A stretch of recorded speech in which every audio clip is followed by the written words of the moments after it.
ಎಲ್ಲ ವಿಡಿಯೋದಲ್ಲಿ ನಾವು ಇನ್ಫಾರ್ಮೇಷನ್ ಕೊಡ್ತಾ ಇರೋದು ಅಥವಾ ನನ್ನ ಪ್ರೀವಿಯಸ್ ವೀಡಿಯೋಸ್ ಎಲ್ಲ ನೀವು ನೋಡಿದ್ರೆ ಮೆಂಟಲ್ ಹೆಲ್ತ್ ಅಂದರೆ ಮನಸ್ಸಿನ ಆರೋಗ್ಯದ ಬಗ್ಗೆ ಬಹಳಷ್ಟು ವಿಚಾರದ ಬಗ್ಗೆ ಇದೇನಾಗುತ್ತೆ, ಮೇ ಬಿ ಈ ಸಿಚುವೇಶನ್ ಬಂದಾಗ ಮೆಂಟಲ್ ಹೆಲ್ತ್ ಏನಾಗುತ್ತೆ ಇದನ್ನೆಲ್ಲ ಮಾತಾಡಿದ್ದೀನಿ. ಹಾಗಾದರೆ ಇವಾಗ ಕೆಲವೊಂದಷ್ಟು ಸಾರಿ ಒಬ್ಬ ವ್ಯಕ್ತಿಗೆ ನನಗೆ ಮೆಂಟಲ್ ಹೆಲ್ತ್ ಇಶ್ಯೂಸ್ ಅಂದರೆ ಮನಸ್ಸಿನ ಆರೋಗ್ಯದಲ್ಲಿ ಏನಾದರೂ ತೊಂದರೆ ಇದೆ ಅನ್ನೋದು ಗೊತ್ತಾಗಲ್ಲ. ಅದನ್ನು ಐಡೆಂಟಿಫೈ ಮಾಡೋದು ಹೇಗೆ ಅನ್ನೋದು ಒಂದು ವಿಚಾರ. ಆದರೆ ಎರಡನೇದು, ನಾವು ಎರಡು ಥರ ಕೇಳಿದ್ದೀವಿ. ಒಂದು ಸೈಕ್ಯಾಟ್ರಿ ಅಂಥೇಳಿ, ಸೈಕ್ಯಾಟ್ರಿಸ್ಟ್ ಅಂತ ಕೇಳಿದ್ದೀವಿ. ಇನ್ನೊಂದು ಸೈಕಾಲಜಿಸ್ಟ್ ಅಂತ ಕೇಳಿದ್ದೀವಿ. ಹಾಗಾದರೆ ಈ ಎರಡು ಡೆಸಿಗ್ನೇಷನ್ ಅಥವಾ ಎರಡು ರೋಲ್, ಈಗ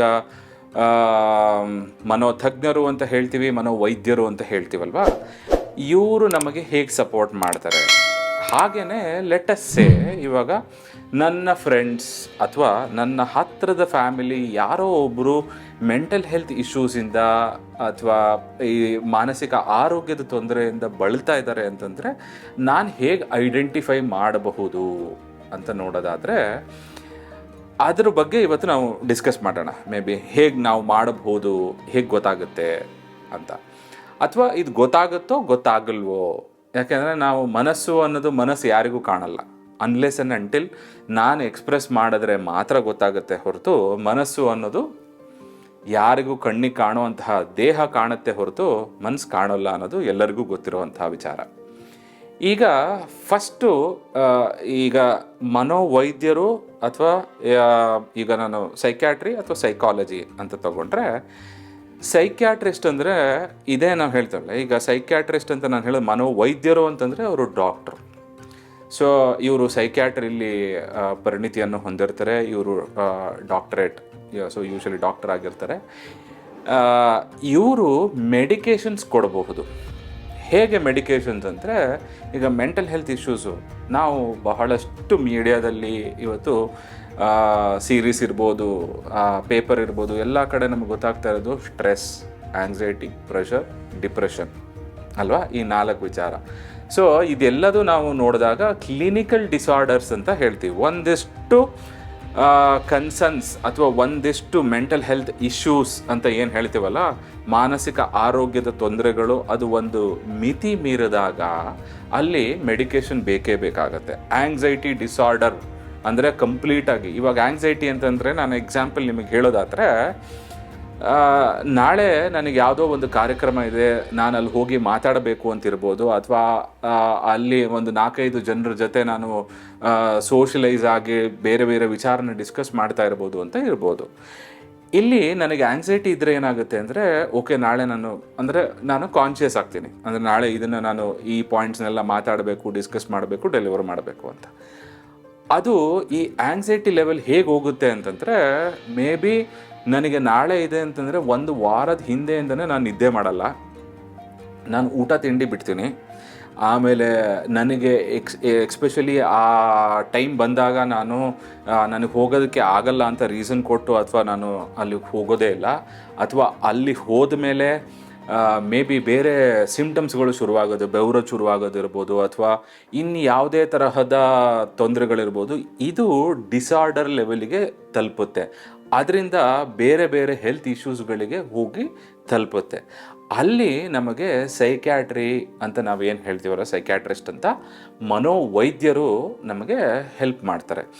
ಹಾಗಾದರೆ ಸೈಕಾಲಜಿ ಅಂದರೆ ಏನು? ಸೈಕಾಲಜಿಸ್ಟ್ ಏನು ಮಾಡ್ತಾರೆ?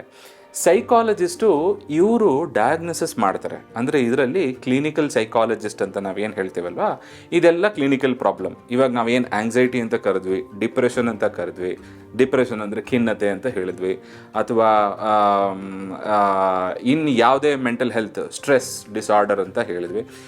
ಇದಕ್ಕೆ ಅವರು ಡಯಾಗ್ನೋಸಿಸ್ ಮಾಡಿ ಅದಕ್ಕೆ ಟಾಕ್ ಥೆರಪಿನ ಬಿಲ್ಡ್ ಮಾಡ್ತಾರೆ.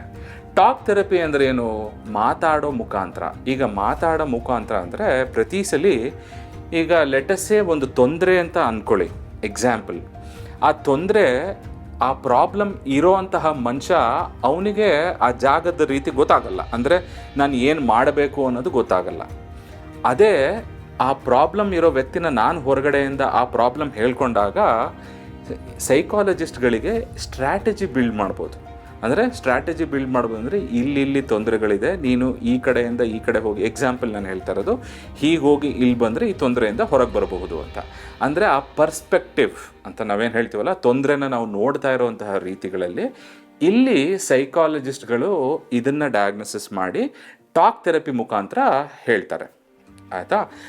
ಹಾಗೆ ಈಗ ಥರ್ಡ್ ಪಾಯಿಂಟಿಗೆ, ಅಂದರೆ ಇವಾಗ ಮೆಂಟಲ್ ಹೆಲ್ತ್ ಇಶ್ಯೂಸು ನಮಗೆ ಹೇಗೆ ಐಡೆಂಟಿಫೈ ಮಾಡೋಕ್ಕಾಗತ್ತೆ ಅಂದರೆ, ಇಲ್ಲಿ ನಮ್ಮಲ್ಲಿ ಒಂದು ತೊಂದರೆ ಆಗಿರೋದೇನು ಅಂತಂದರೆ, ಮುಂಚೆ ಅಟ್ಲೀಸ್ಟ್ ಅಂದರೆ ಅಪ್ಪ ಅಮ್ಮ ಮಕ್ಕಳು ಡಿಸ್ಕಷನ್ ಆಗ್ತಾಯಿತ್ತು, ಆ ಫ್ಯಾಮಿಲಿ ಟೈಮ್ ಅಂತ ಇತ್ತು, ಒಬ್ರಿಗೊಬ್ರು ಏನು ಚೇಂಜಸ್ ಆದರೂ ಗೊತ್ತಾಗ್ತಾ ಇತ್ತು ಅಂತ.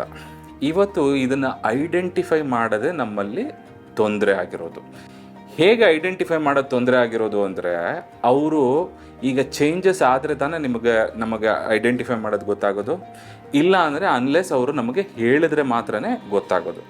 ಸೊ ಇಲ್ಲಿ ಮೆಂಟಲ್ ಹೆಲ್ತ್ ಇಶ್ಯೂಸಲ್ಲಿ ಆಲ್ ಆಫ್ ಅ ಸಡನ್ ಈಗ ಒಂದಷ್ಟು ಎಕ್ಸಾಂಪಲ್ಸ್ನ ತೊಗೋಬೇಕು ಅಂತ ಆದರೆ, ನಿಮ್ಮೊಂದಿಗೆ ನಿಮ್ಮ ಕಲೀಗ್ಸ್ ಇರ್ಬೋದು, ನಿಮ್ಮ ಫ್ರೆಂಡ್ಸ್ ಇರ್ಬೋದು, ಅಥವಾ ನಿಮ್ಮ ರಿಲೇಟಿವ್ಸ್ ಇರ್ಬೋದು, ನೀವು ಫ್ರೀಕ್ವೆಂಟಾಗಿ ಮೀಟ್ ಮಾಡ್ತಾ ಇರ್ತೀರಾ, ಮಾತಾಡ್ತಾ ಇರ್ತೀರಾ.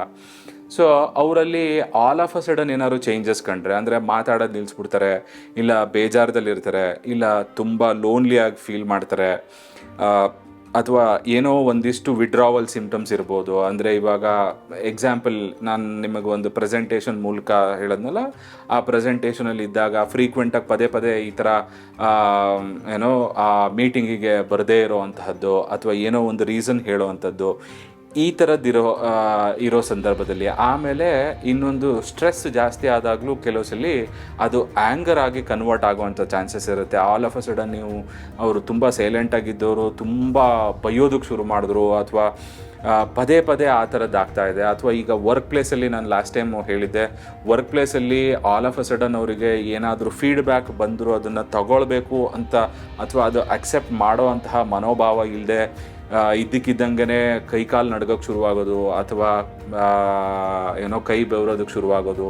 ಈ ಥರದ್ದು ಕೆಲವೊಂದಿಷ್ಟು ಸಾರಿ ನೀವೇನಾದರೂ ಅಬ್ಸರ್ವ್ ಮಾಡಿದ್ರೆ ಅವರಿಗೆ ನೀವು ಮೆಂಟಲ್ ಹೆಲ್ತ್ ಸಪೋರ್ಟ್ನ ಎನೇಬಲ್ ಮಾಡುವಂತಹ ಹೆಲ್ಪನ್ನು ಮಾಡಬಹುದು.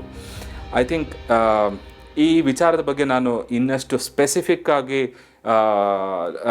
ಮೆಂಟಲ್ ಹೆಲ್ತ್ ಅಂತ ಹೇಳಿದ್ರೆ ಬಹಳಷ್ಟು ವಿಚಾರಗಳು ಬರುತ್ತೆ.